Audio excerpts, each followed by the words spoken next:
At ayan na naman mga ka-crypto, pag-uusapan po natin dito ang isang napakainit na issue na direktang nakaaapekto sa buong crypto community. Lalong-lalo na po para sa atin bilang mga XRP holders. Sapagkat si Senator Cynthia Lummis ay naglabas po ng isang opisyal at matapang na pahayag matapos pong magdesisyon ang Senado na iurong sa buong buwan ng September ang pagboto para sa Clarity Act. Hindi po nag-atubili itong si Lummis na ipakita ang kanyang nararamdaman. Hayagan po niyang sinabi na dismayado siya sa naging takbo ng mga pangyayari sa Kongreso. Ayon po sa kanyang pahayag, alam ng lahat kung gaano katagal at kahirap ang kanyang pinagdaanan para maipaglaban ang panukalang batas na ito. Kaya naman madaling maunawaan kung gaano kalaki ang kanyang pagkabigo.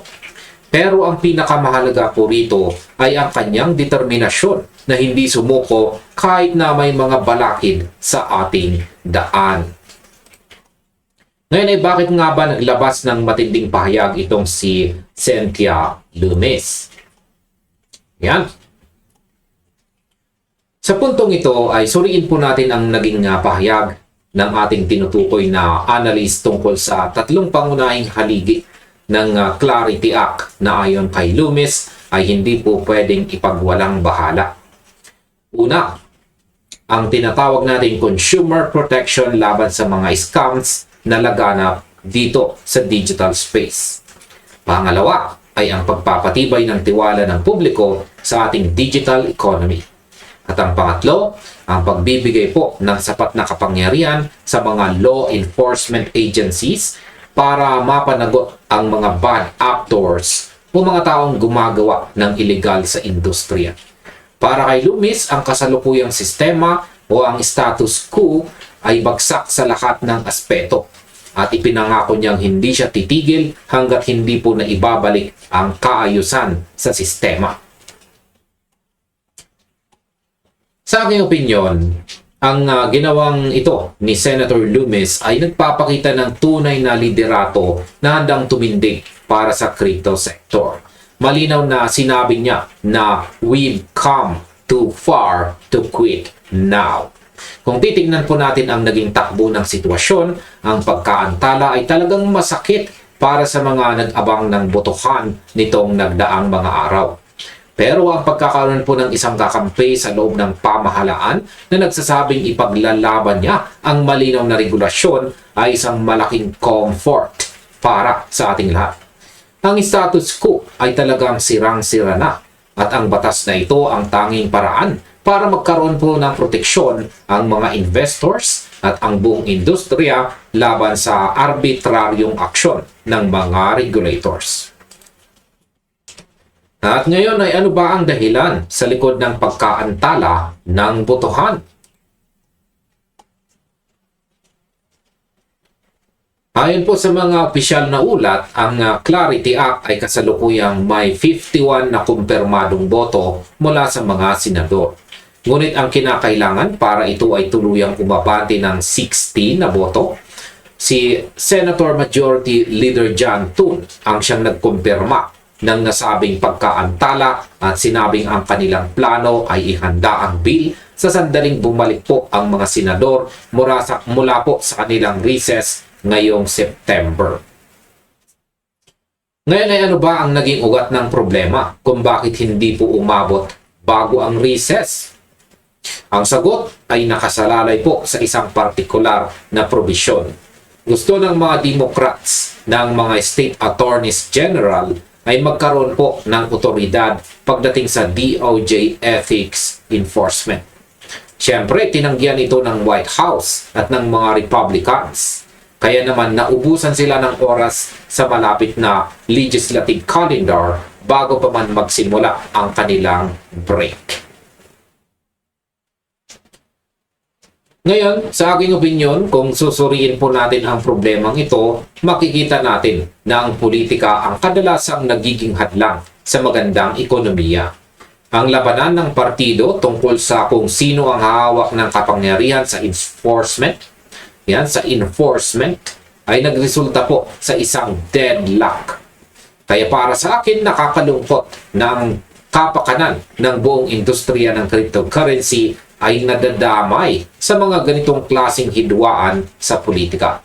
Gayunpaman, ang pagkakaroon po ng 51 na boto ay isang patunay na malayo na ang narating ng bill na ito.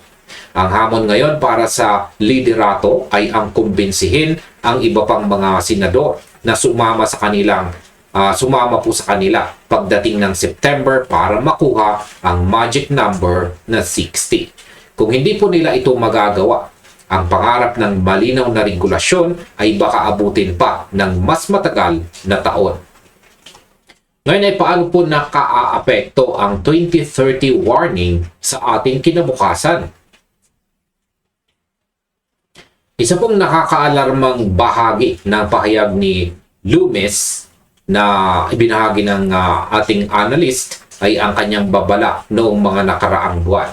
Kung sakaling mabigo silang maipasa ang panukalang batas na ito sa kasalukuyang session, ang makabuluhang crypto regulation ay posible pong mauwi o maantala pa hanggang sa taong 2030. Ang pahayag na ito ay hindi po niya binawi sa kanyang bagong statement, kundi lalo pa niyang pinagtibay para ipakita ang bigat ng sitwasyon. Para po sa mga nag-aabang sa market, ang taong 2030 ay napakatagal na panahon para maghintay ng tamang gabay sa batas.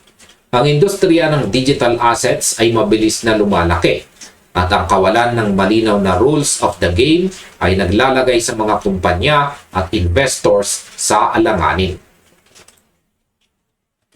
Sa aking opinyon, ang babalang ito tungkol po sa 2030 ay isang seryosong panggising para sa buong community. Hindi natin pwedeng baliwalain ang posibilidad na kapag nag-drag ang usaping ito, ang United States ay maiwan sa ere habang ang ibang bansa ay mabilis na nagpapatupad ng kanilang sariling mga crypto frameworks. Para sa akin, ang determinasyon ni Loomis na itulak ang botohan ngayong September ay ang ating pinakamagandang pag-asa sa ngayon.